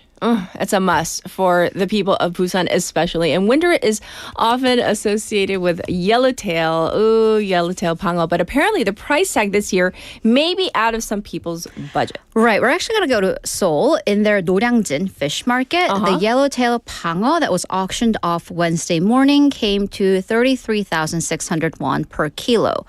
What does that mean? Yes. It's up 80% from earlier this month. Compared to the same day last year, up 60%. Wow. Retail prices, because that was auctioned at the wholesale market, 대방어, so the larger 방어, sold for over 5만 won, 50,000 won per kilo. Yes. And so even, somebody in the room, little birdie, 방어 먹다가 내 지갑 방어. 뿌이, mic drop. 아재 개그 좋네요. Okay, so why is there such a price uptick? Your typical economic situation, Okay. decrease in supply, spike in demand. Okay. So yellowtail for the past few years, that's been like the social media darling during winter time. It's like 방어 season is here. So this has, people lining out the door for popular Right. fish places. But then most of the fish markets in South Korea, the bulk of our yellowtail, it comes from Japan. And they've seen a decrease in their supply due to warmer seawater. Oh, wait, there's that climate change again. Yes. Yeah. So sad now. All right. Well, I see that you have an update from the story regarding the Nobel Peace Laureate from yesterday. Right. So this is like a drama all on its own. Ms. Maria Corina Machado, she's the Venezuelan opposition leader, this year's Nobel Peace Prize recipient. Yes. She wasn't the physical recipient because she was due to come to Oslo, Norway for the ceremony. She couldn't make it. Her daughter received a prize in her stead. However, she actually came. Just hours after the Nobel Prize ceremony, Yes. she came out of hiding, took the risk, and appeared for the first public appearance since this January, waving from a hotel balcony. She even came outside. Her supporters were there, and they all sang the national anthem together in a very moving moment. I see. So how did she manage to come to Oslo? Right. This is a whole 007 Mission Impossible deal. The details are kept just so under wraps. The Nobel Institute didn't know when she was coming, if she was coming. But the journey has been described as extremely dangerous. So I'm citing a Wall Street Journal report. To escape Venezuela, Machado wore a disguise. She went through 10 military checkpoints without getting caught. Left on a wooden fishing skiff at a coastal. So she was snuck out. Literally, she was basically smuggled out on a fishing boat. 2 months in the making. Citing a person close to the operation, she was assisted by a network that helps people flee the country. Yes. Reportedly, the United States was involved as well, unclear to what extent. But after all this work being basically snuck out, she is going back, which is going to be extremely dangerous because the Venezuelan government has labeled her a fugitive and a criminal. She says she's going to go back. This is for the cause, and she fully understands the risks. I see. Well, thanks for giving us an update on that story. Well, it is a season of giving, and this man has been doing so consistently for over 10 years. I think consistency is the hardest thing in whatever we do. So this is Mr. 붕어빵 아저씨 in Iksan, who's donated 3.65 million won. 365만 원? Does that ring a bell? 365 days. Exactly. So he has a small 붕어빵 place by Wonkwang University in Iksan. All about consistency. He puts aside 10,000 won, 10,000 won every single day. And at the end of the year, he visits City Hall to donate. He has been doing this since 2012, sort of for the past 14 years. And then on top of that, anytime there is a big need, so COVID-19, earthquake, wildfires, he donates as well. And people around him say that he's a very quiet man. He's a man of few words, but whenever there's a need, he's the first one out the door extending a helping hand. What inspired him to do this? So he said something very small. When he first started his business, he was really moved by his regular customers consistently coming to help him out. And he says he wants to do what he can to return the love and the favors he received, and he wants the money to go to help those who are in the cold this season. Love it. So heartwarming. Great story to end it on. Before I let you go, Haley, I have a message to read. Help me out. Okay, so we have a message from Please-님 who says, 오늘 전매추 해주세요. Lunch recommendations. I have one. Okay. Okay, so I know what I want. Today, I'm going for, right by my school, there is this very humble restaurant, but they have a 매운 갈비찜. 근데 1인분에 얼마예요? 11,000원. Can I go with you? Let's go. It is so good. Oh, you live far. You work far, though. Yeah, it's in Saha. But I can send you. Let me think about it. Yeah. All right. 근데 11,000원인데 Yeah. it's a healthy serving, and then you order the 감자 면. Ooh. Okay, sorry. Okay, yes. Now that I'm drooling, it's fridge clean out leftovers day for me. So I have this leftover 불고기, which is just 불 now because there's no 고기 left in it. I picked it out. So I just have the broth and mushrooms in it. Yes. I'm going to crack some eggs into it and make that into a 덮밥. So 덮밥 is a rice with stuff on it. Yeah. And then we have our little birdie. Tweety Bird says, 오늘 저의 추천은 돈가스. 돈가스. Ooh. Is that what you're having, PD? Oh, that's why. We're just saying okay. Basically, we didn't give you recommendations. Just 우리가 무엇을 먹을 건지, what we're going to have for lunch. Have leftovers. Yeah. Okay. Yeah. Well, thank you. We'll check in with you on Monday. Thank you, Haley. Have a great weekend. Well, it's time for a song. We need a breather. How about this? You Deserve It All by John Legend.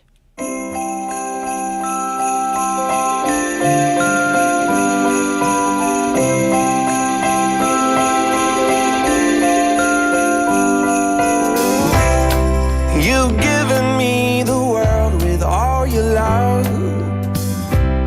so I got you something special just because I found a gift that's perfect.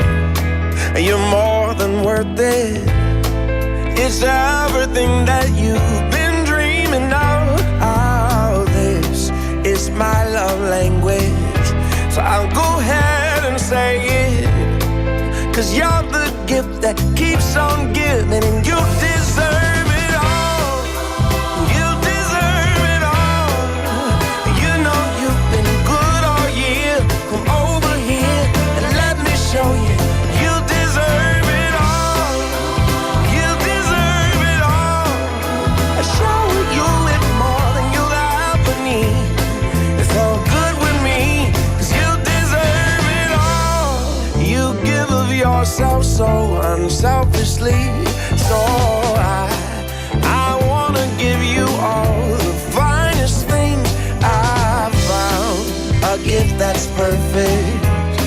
You're more than worth it. It's everything that you've been dreaming of. So treat yourself to something nice. The luxuries of life. 'Cause you're the gift that keeps on giving. You deserve it all. You deserve it all. You know you've been good all year. Come over here and let me show you. You deserve it all. You deserve it all. I show you it more than you'll ever need. It's all good with me, 'cause you deserve it all. For all you mean to me, underneath the tree, for you to see beyond your wildest dreams. And I know that I should do this all year long, 'cause you deserve it all. You deserve it all. You know you've been good all year. Come over here and let me show you. You deserve it all. You deserve it all. I show you it more than you'll ever need. It's all good with me, 'cause you deserve it all.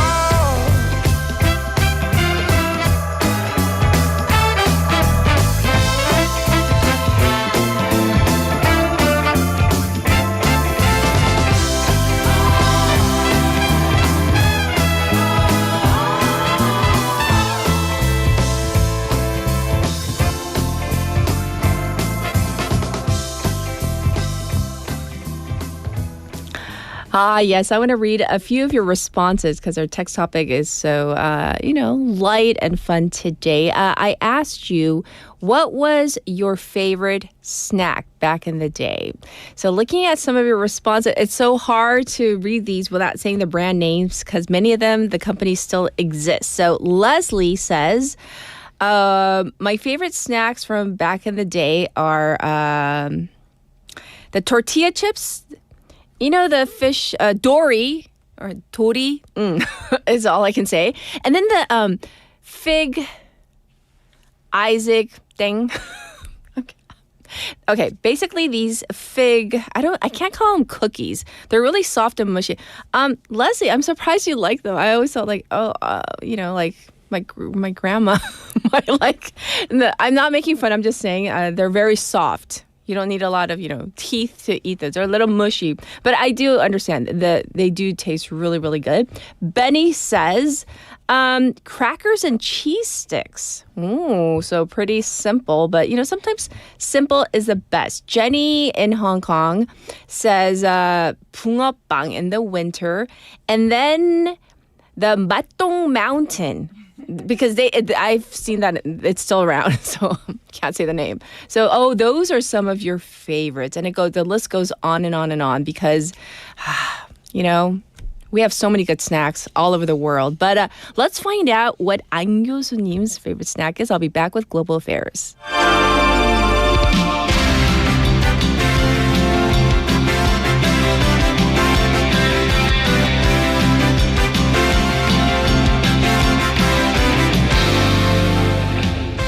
It's time for Global Affairs. We have Professor Andrew Millard. An 교수님's here. Good morning. Good morning. Are you still mad at me? My little joke? I'm not going to speak for the next 15 minutes. It's going to be dead silence. We're going to have 방송사고 because off air, I was like, do they have any good snacks in the UK? Isn't it just fish and chips? I'm just, I got a joke around. That's like 그래서 삐졌어. 안 교수님 삐졌어요. So, do you have any favorite snacks from back in the day? Oh, from back in the day? Yeah. There's a few. So, firstly, you can't beat. I know you're going to disagree with this. Okay, let's see what our listeners think about this. Okay. You can't beat real British crisps. Are you talking about? I mean, sorry, potato chips. as the Americans, as you North Americans call them. Yes. They're called crisps. Because they're crispy. Because they're crisp. That's it. But anyway, Yes. so in the UK, honestly, I think we have some of the best crisps, potato chips flavors in the world. Yeah. So even my daughter, who doesn't really eat crisps, potato chips here in Korea, but we went to the UK in the summer and she was like, we have to take all of these back to really? Korea. So she really liked them. So lots of different flavors. Well, we wouldn't know, so you got to bring us some. All right, okay. Oh, are you giving me a flight ticket to England? PD님. 고맙습니다. 저도 미국 가서 can I bring back my favorite snacks? Oh, this is great. I like this new season. I like it too. Okay, what but else? No, I have a very sweet tooth. So I do like chocolate. Which one in particular? So I don't think you have it in Korea, but there's one, it's called a Boost bar. A what?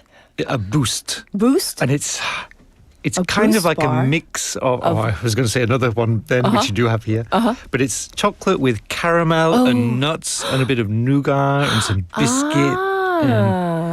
So it's not like nice, a snick thing, not like that? It's similar but much better. Much better? Yeah. I don't know. I've never tasted it, so maybe when you go back home from the ticket. But you know what? So I think we were talking about, was it last week or a couple of weeks ago? They've really gone up in price, and the size has gone down. So a bit shrinkflation.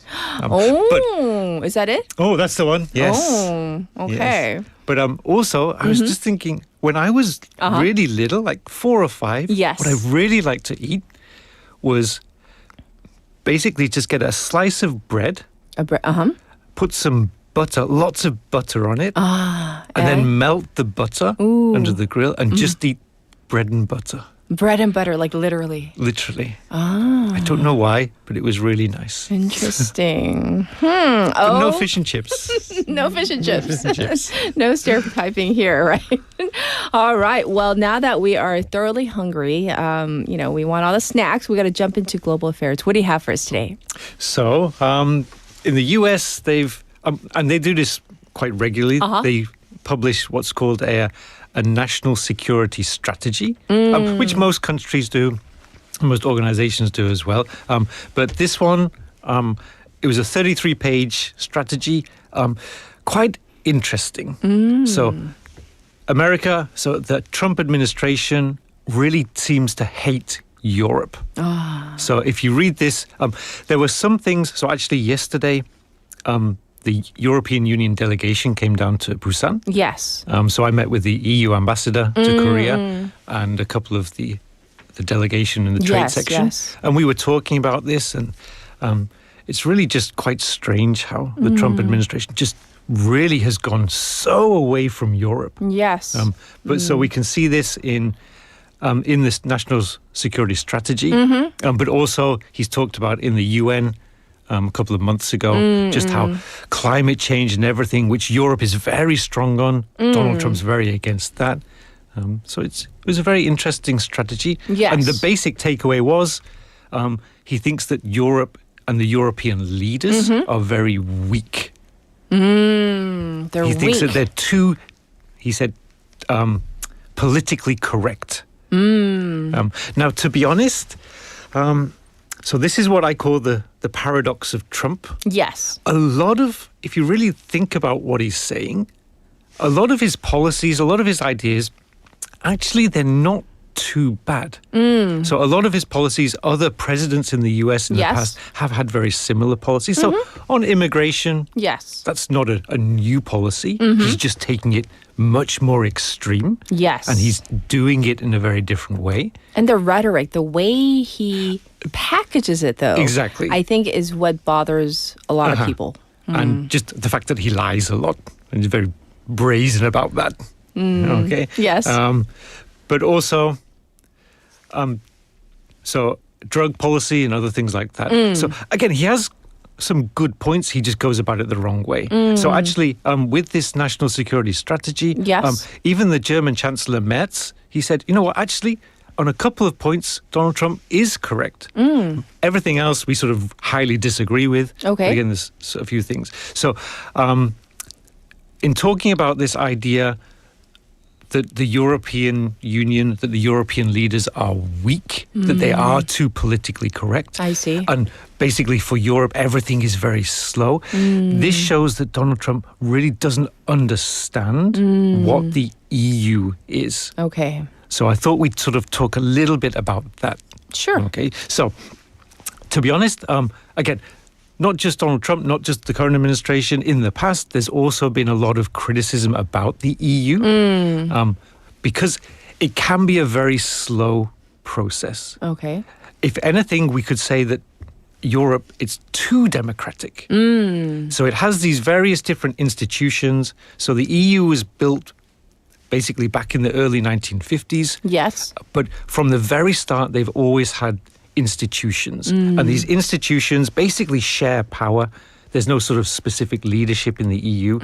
But that means that when we need to make a decision, it has to start in one institution, then get passed on to a second institution, then go back to the first, then go to a third institution. And it's really a very, very long, drawn-out, complicated process. But I would think, because there are, how many countries are in the EU right now? I mean, there are multiple countries, so it's going to take time. There's 27. 27. Okay, 27 so right to now. get 27 countries to, to agree on something, that could take a really long time.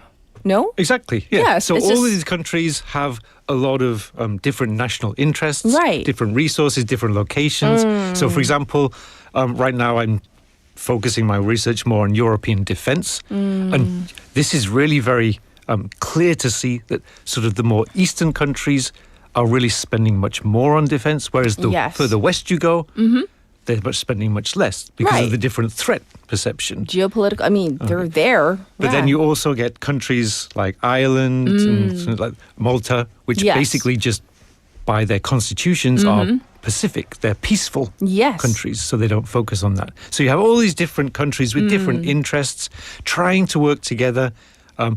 It just takes time. But the actual process itself, so for example, in Korea or the US, where you just have a sort of a unitary system, you can make a law relatively quickly. Yes. But in the EU, it's going to take several years to pass a law.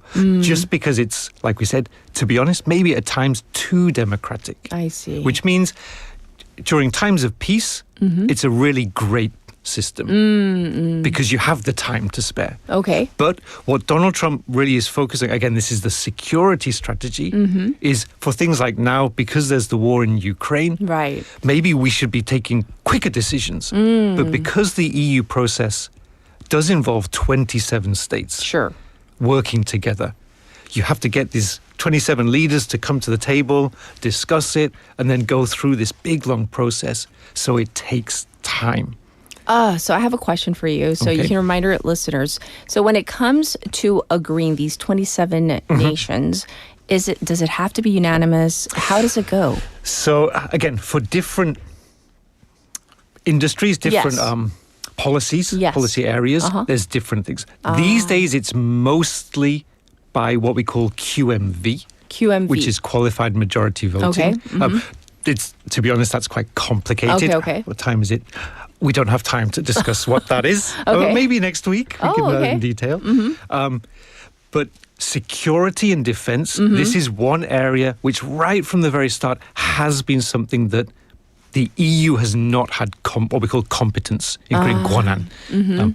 So this means that usually decisions are made sort of unanimously. I see. So that for security and defense, that one is a little bit harder to get that unanimous. So it's going to take even longer. Exactly. If it has to be, basically unanimous. Okay.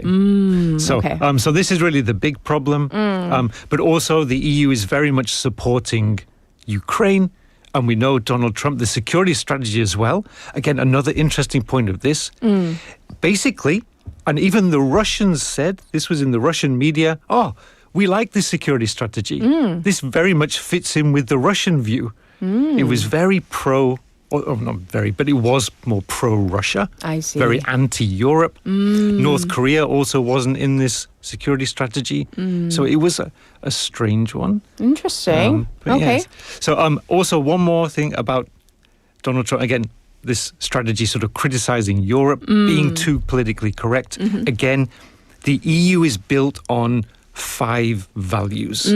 Okay? And these 5 values are, if you read the treaties, yes, in the preamble, they mention these values. In Article 2, they mention them again. So these are repeated throughout the treaties. Yes. It's very, very important to the EU. Do we have time? Just very quickly. Yes. What do you think the 5 values are? So I do bring my notes for the listeners at blank. home. I've left the 5 values blank. So I thought I'd haven't test studied you. the EU. But what do you think they could be? I don't know. Give me a hint. So one starts with D. D? Democracy? Democracy. Okay. So this is the number one Yes. value, democracy, and basically everything to do with democracy. So freedom, human rights, equality, Okay. rule of law. Sure. So these are the basic values of the EU. So everything the EU does is based on democracy, on everyone being included. So it's very inclusivity. Yes. Equality, like we said, following these institutional processes, these rules of law, Yes. which again, we can see in the US, these are starting to be questioned by some of the decisions there. So it was really a very interesting security strategy. And I think quite alarming for a lot of the leaders in Europe, just how far away they're moving. Real from quick, each other. I'm curious about the other 4 values. We have about 30 seconds. What are they? So I just told you, Kat. Democracy, freedom. Oh, freedom. Okay, I equality, thought you were like all rule of putting law. them all together under one category. No, so those are the values. I get it now. Well, we are going to call it a wrap for today, but thank you for bringing us a very interesting take on what was said from Trump criticizing the European leaders. So your take on it as well. We'll check in with you next week. Okay, see you next week. All right, everybody. This was Professor Andrew Miller. We're going to call it a day, actually, for the entire week. But of course, we still have Friday, the entire day to go till we get to the weekend. So wishing you nothing but the best. We're going to end it with a song request from Benny. This is 어떻게 지내 by 오반. So enjoy this one. Have a great weekend and come back on Monday. Bye, everybody.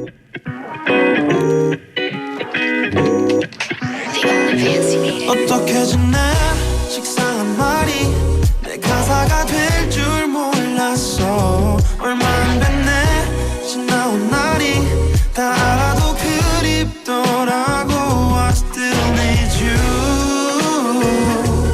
I need you Still need you I need you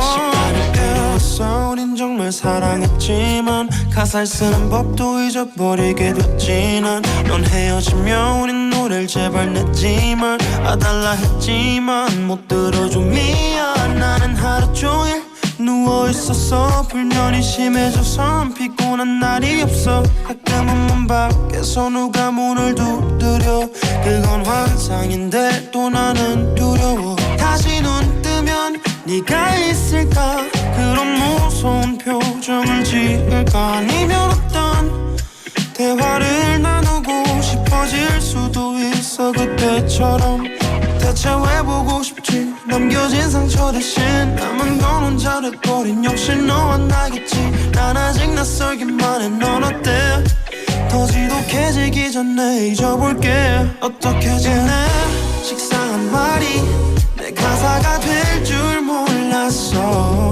얼마 안 됐네 지나온 날이 다 알아도 그립더라고 I still need you